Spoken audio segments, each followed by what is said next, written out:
श्री गुरुभ्यो नमः परमगुरुभ्यो नमः श्री श्रीमदानंदतीर्थ भगवत्पादाचार्य गुरुभ्यो नमः हरि ओम योऽन्तः प्रविश्य ममाचमिमां प्रसुप्तां सञ्जीवयत्यखिलशक्तिधर स्वधाम्ना अन्यांश्च हस्तचरणश्रवणत्वगादीन् प्राणान् नमो भगवते पुरुषाय तुभ्यम् अशेषवाग्जाड्यमलापहन्त्री नमं नवं स्पष्टसुवक्प्रदायिनि ममेह जिह्वाग्रसुरङ्गनर्तकी भवत्प्रसन्ना वदने च मे श्रीः अस्मद्गुरुसमारम्भां टीकाकृत्पादमध्यगां श्रीमदाचार्यपर्यन्तां वन्दे गुरुपरम्पराम् विदोषभाश्चिन्तितसन्मनोरथप्रदस्तुधीमण्डनमण्डनायितः सदा मम अज्ञानतमो विनाशकश्रुतिशचिन्तामणिरस्तु भूतिदः सत्यप्रमोदसञ्जातं विद्वत्कुमुदबान्धवं हितोपदेशकर्तारं सत्यात्मानं गुरुं भजे आपादमौलिपर्यन्तं गुरूणाम् आकृतिं स्मरेत् तेन विघ्नाः प्रणश्यन्ति सिद्ध्यन्ति च मनोरथाः। श्रीगुरुभ्यो नमः हरिः ओम। सर्वप्रथम श्री श्री 1008 उत्तरादि मठाधीश श्री श्री सत्यात्मतीर्थ स्वामी महाराजों के चरण कमलों में हृत्पूर्वक सादर अनंत शिरसाष्टांग प्रणाम करके आपके सामने सत्संग की महिमा प्रस्तुत करता हूं। सत्संग महिमा, सत्संग यानी कि क्या, सत्संग किसे कहते हैं, किसके संग करना चाहिए, सत्संग के लाभ क्या है, ऐसे बहुत ही प्रश्न हमारे सामने अभी है। एक एक करके जान लेंगे। सर्वप्रथम हमारी मानव जन्म की महती क्या है और सद्या वास्तव मानव स्थिति क्या है।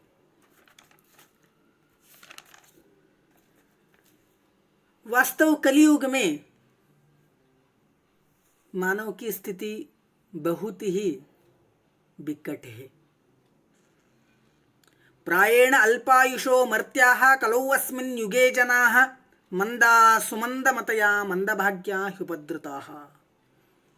श्रीमद्भागवत में कहते हैं कि इस कलियुग में प्रायशः लोग अल्पायुषी,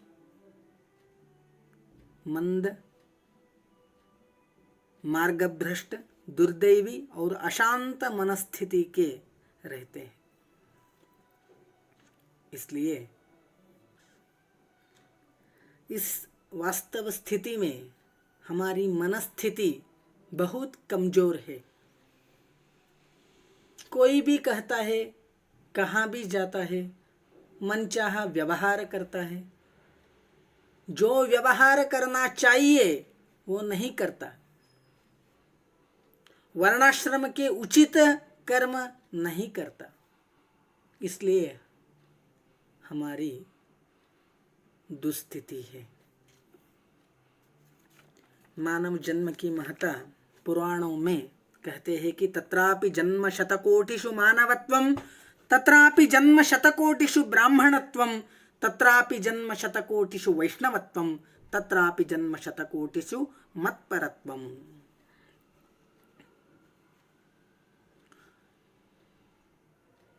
100 कोटि जन्म जाने के बाद मानव जन्म प्राप्त होता है। मनुष्य शरीर मिलना बहुत ही मुश्किल ही है।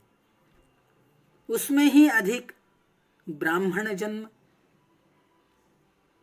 उसमें ही दुर्लभ वैष्णव जन्म, उसमें ही अधिक अधिक दुर्लभ मतपरत्व, यानी के श्रीमदाचार्य जी के, श्री मध्वाचार्य जी के अनुयायित्व हमें प्राप्त होना। ऐसा देह मिलने से हमें उसकी सार्थकता करनी चाहिए, नहीं तो वो व्यर्थ हो जाता है। इसलिए इतना परम पवित्र देह जन्म सार्थक होने के लिए क्या उपाय करना चाहिए? तो श्रीमद् भागवत कहते हैं आदौ संगंच साधुषु, सर्वप्रथम हमें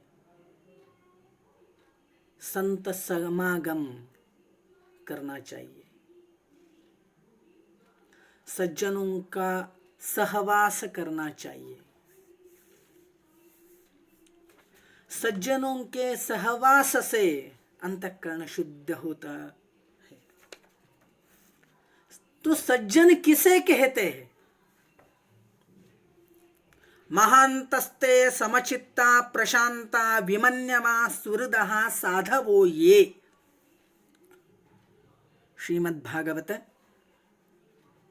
5वें स्कंद में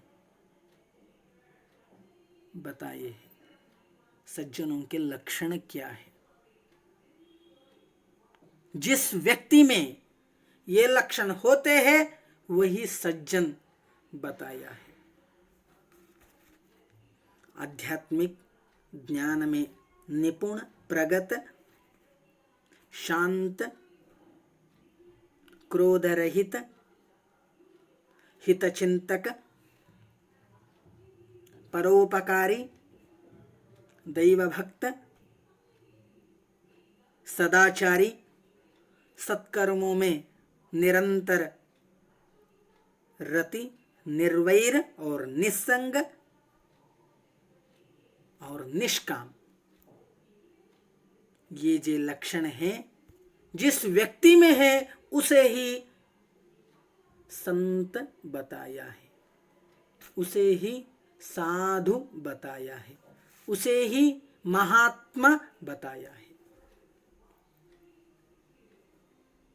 इनसे, इन पुरुषों से सहवास ही सत्संग बनता है।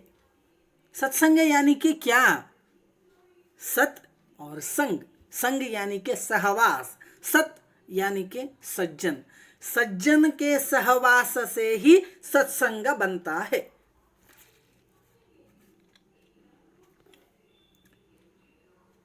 सत्संग से भी कुसंग का ज्यादा असर होता है।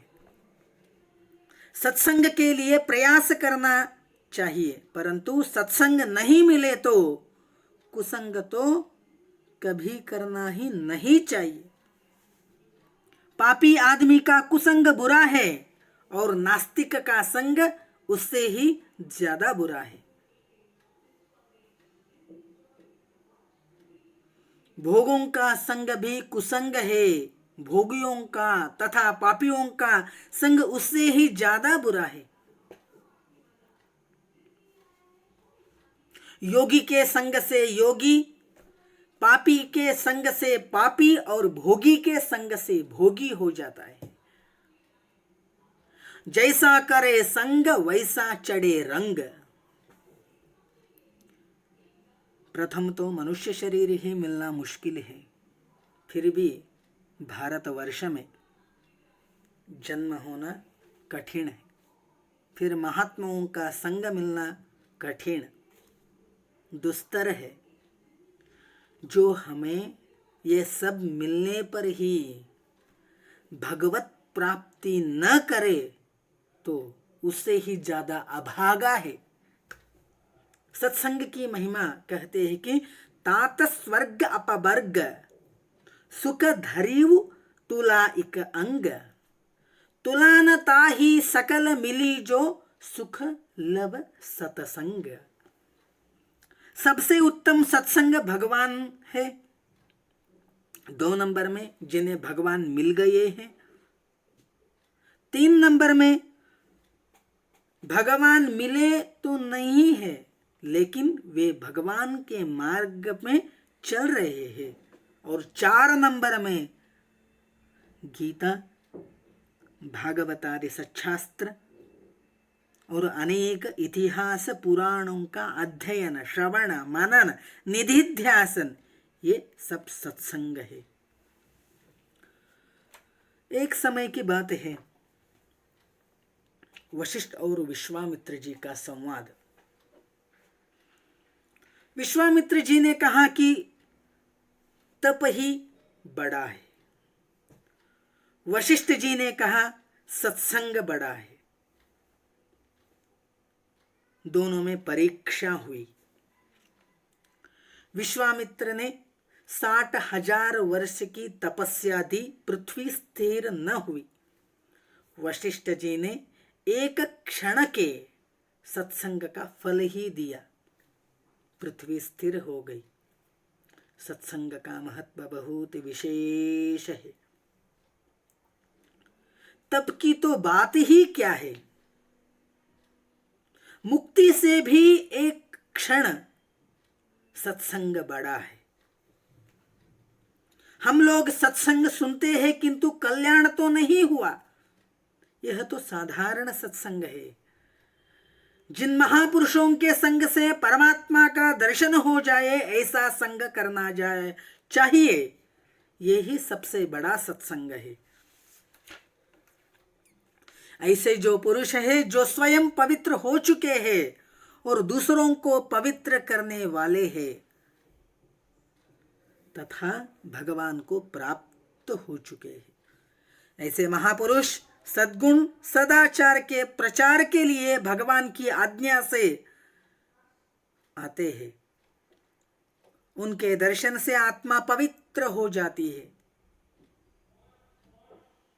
इसमें दोनों प्रकार से ही लाभ हमें ही है, यानी कि हम दर्शन करें या वे हमारे दर्शन करें, पवित्र हम ही हो जाते।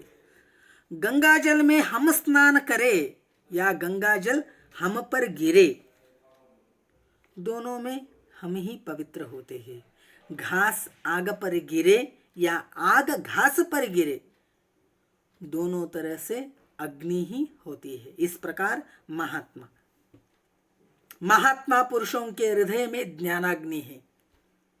उसी ज्ञानाग्नि से हृदय का पाप भस्म हो जाता है। जिस पर उनकी चिंगारियां पड़ती है उससे पाप भी भस्म हो जाता है। उनकी वाणी, स्पर्श, देखना आदि सब में ज्ञान ही ज्ञान है।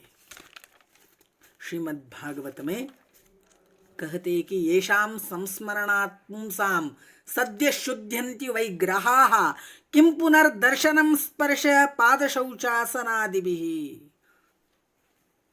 जिन महात्माओं के केवल स्मरण मात्र से हमारे घर, हमारा अंतःकरण पावन पवित्र हो जाता है, तो उससे ही अधिक प्रत्यक्ष दर्शन, चरण स्पर्श, पाद प्रक्षालन, आसन, भोजन करवाने से हमारा भाग्य ही खुल जाता है।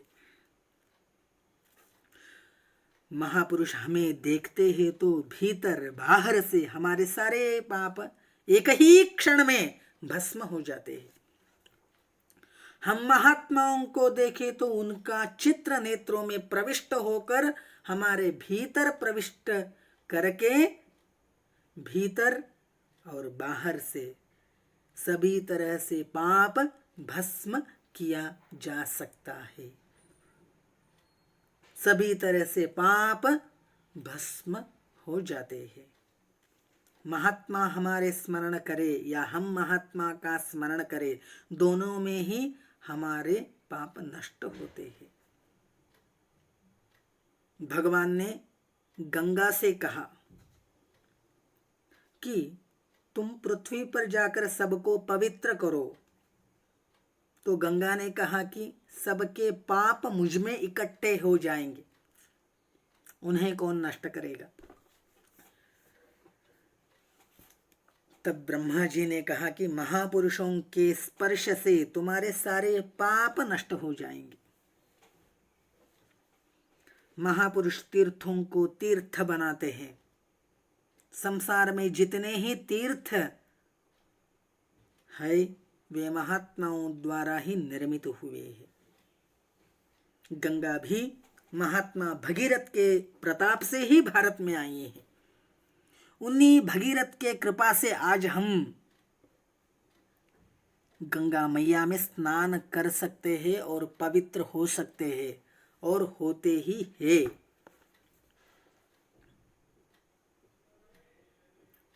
बाएं हाथ से बायां चरण और दाहिने हाथ से दाहिना चरण स्पर्श करके प्रणाम करें।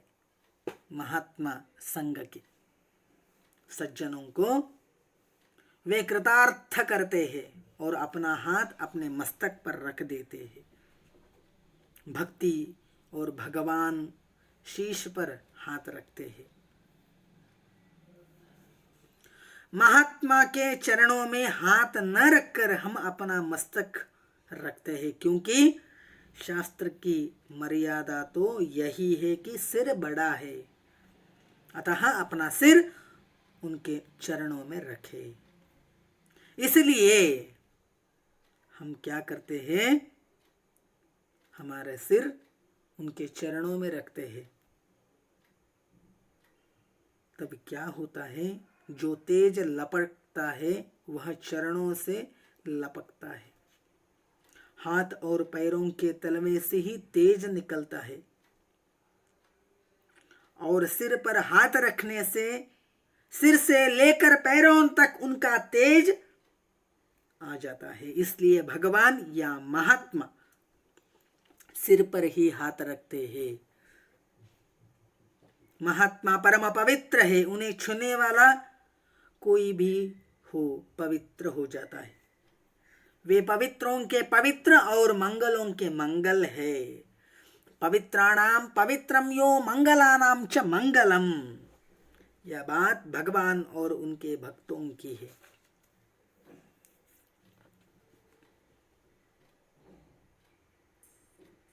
एक बार एक तुच्छ राजकीय अधिकारी हमें याद कर लेता है तो हम अपना अहोभाग्य समझते हैं। फिर भगवान हमें याद करे तो हमारा भाग्य का क्या कहना है।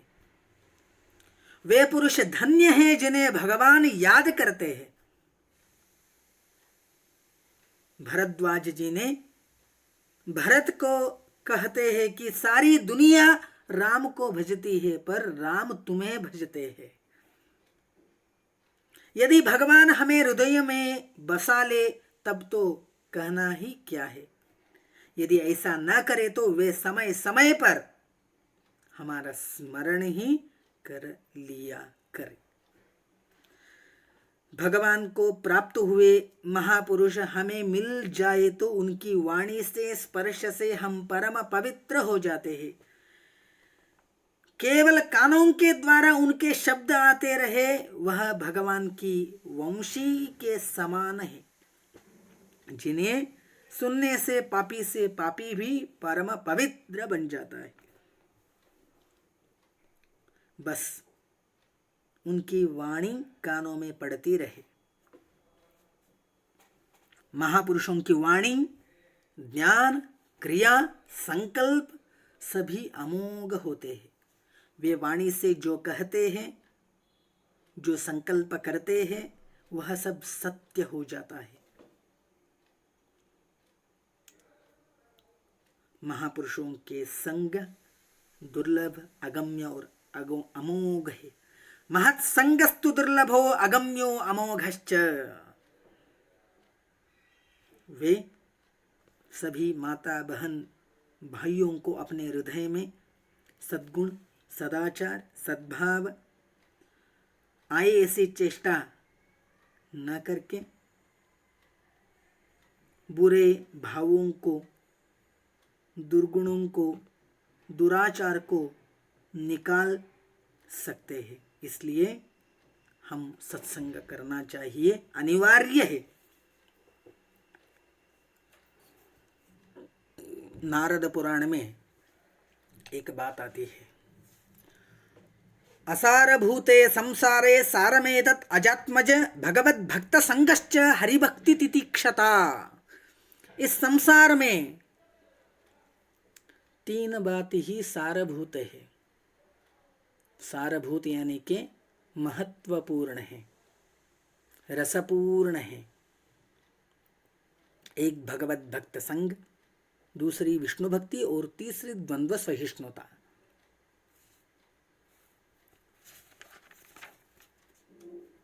तुलसीदास ने कहा है कि एक घड़ी आधी घड़ी और आधी आध तुलसी संगति साधु क्यों कोटे न हरऊ व्याधि। एक क्षण मात्र से संत समागम हमें प्राप्त हुआ तो हमारे सारे पाप क्षणार्ध में पापों का निरसन होता है। साधूनां दर्शनं पुण्यं तीर्थभूता हि साधवः कालेन फलते तीर्था सद्य साधु सदमागम। साधु संतों के दर्शन से पुण्य प्राप्त होता है। साधु संत महात्मा तीर्थ के समान हैं।